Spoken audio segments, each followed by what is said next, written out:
We would like to give a big shout out to our sponsor, Sonic Electronics, so check them out for great deals on speakers, head units, amps, subs, wiring, etc. Use discount code PROVOBEAST for an instant 5% off your next purchase during checkout.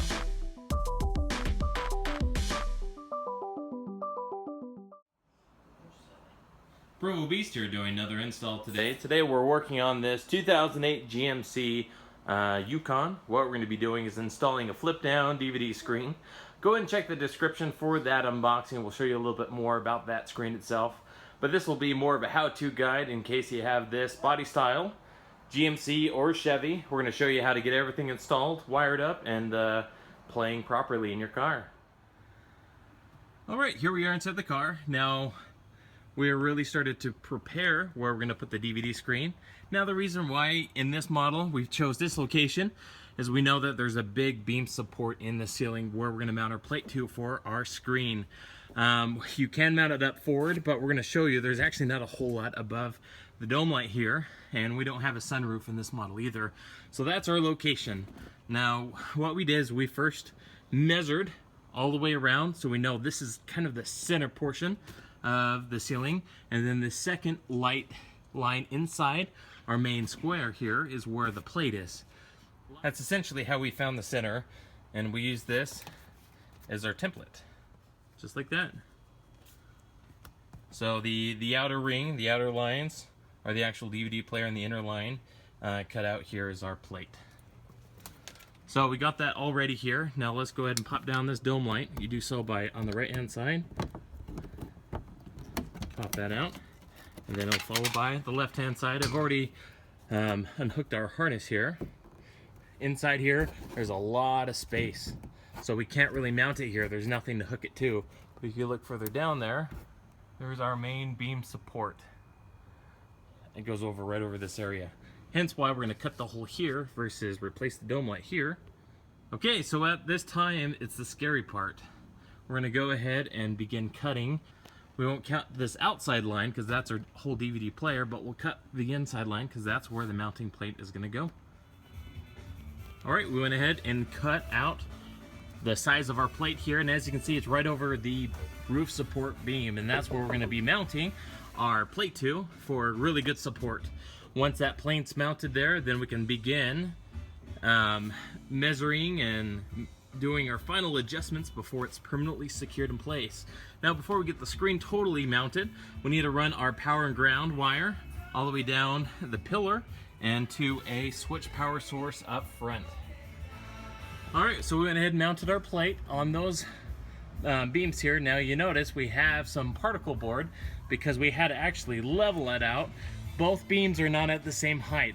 This one closest to me is a little bit higher than the one in the back. And so we use these spacers, just use some MDF, and what that did is that leveled it out, and then we used a little bit longer self-tappers and shorter ones in the back, just so we're very careful not to pierce the roof. But we put them right in there, and we're nice and solid. We measured everything, and it's nice and square, and at this point, we're ready to start running wire, and then essentially get this all mounted up. Okay, so we've started running cables here. We did our power wire, and then we also have an audio cable, which is from RCA's to a 3.5mm jack, and that's going to run up to the aftermarket radio, so the customer can just plug it in when he's ready to have a crystal clear, really crisp sound. So we got this all ready to go. I'm going to pull back some slack into the ceiling, but now we're going to run this up and along, which we've had here. Mind you, there's an airbag here, so make sure you go on top of the airbag, not in front of it. And then what we're going to do is work it away along the sill, down the A-pillar, over to the radio area. Alright, at this point, ran it over, and then we ran it actually just up in the seal, away from the airbag, just so they're, in the event of an accident, they do not get in the way. Ran it down the A-pillar, and this little cover just pops up. You work it from the front, which exposes your fuse box. Now you can either run, this needs to go to the switch power, so something that's only on when the ignition's on, and then the ground. And then this other cable is our audio cable, which we're going to continue to run through the dash over to our radio. Alright, so next thing here, this is an optional portion, but since we have an aftermarket radio with an aux input, what we're going to do, since we ran an aux cable, basically an RCA to a 3.5mm cable for audio, from our drop-down screen, we're going to run that all the way up here. Kind of have little dongles inside this pocket where they can plug it in when they're ready for sound, rather than using just the FM transmitter. So we got to get in this so we can run the wire up through the dash, make a little hole back there, which I think there already is one in this dash kit, just so we can plug it right in.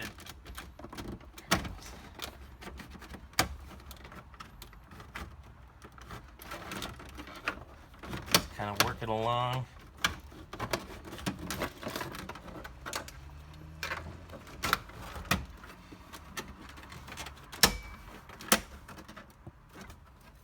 Just take your time. There it goes. Perfect. Now we'll have these little bolts here. Go ahead and remove them. Now you have to start from the bottom. There's one here, and then you'll take the HVAC out. There's one here and one here, and then there's 4 in the stereo itself. All right, these are 9/32. So go ahead and start from the bottom.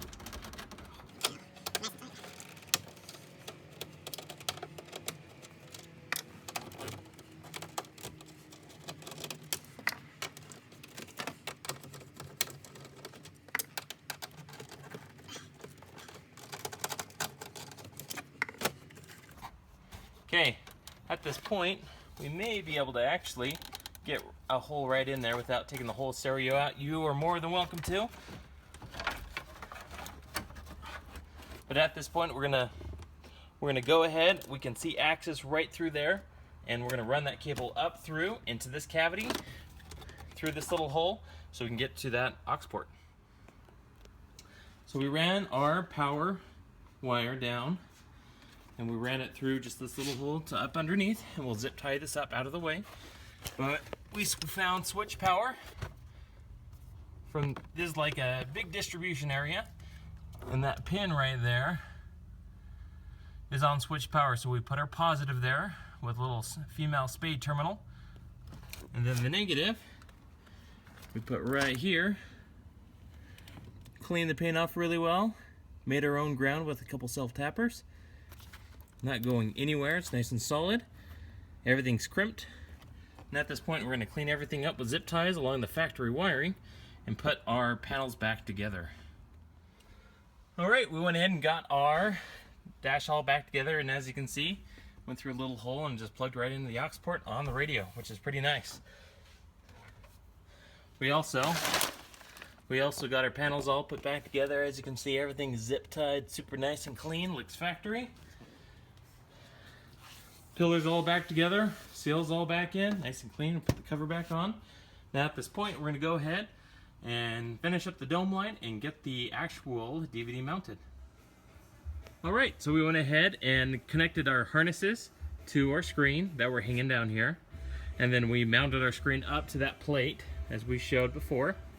Now since we got the front all put back together, as you can see, the aux cord is plugged in there. Last thing here, the dome light.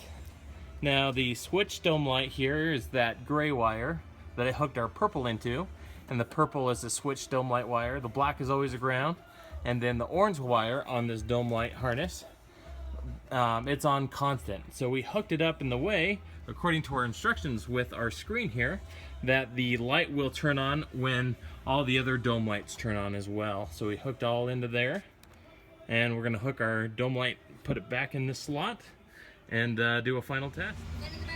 Alright, do a little test here for you. We got Rudy playing here. All good to go. Everything's tied to the key. So it'll boot down, the key is off. Our dome light still works. But when the dome lights are normally on, these lights will also turn on.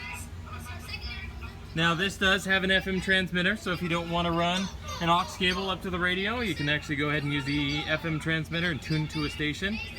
Other than that, that's all it. If you have any questions about this install, just go ahead and post a comment below. Thanks guys for watching the channel, and you have a great day.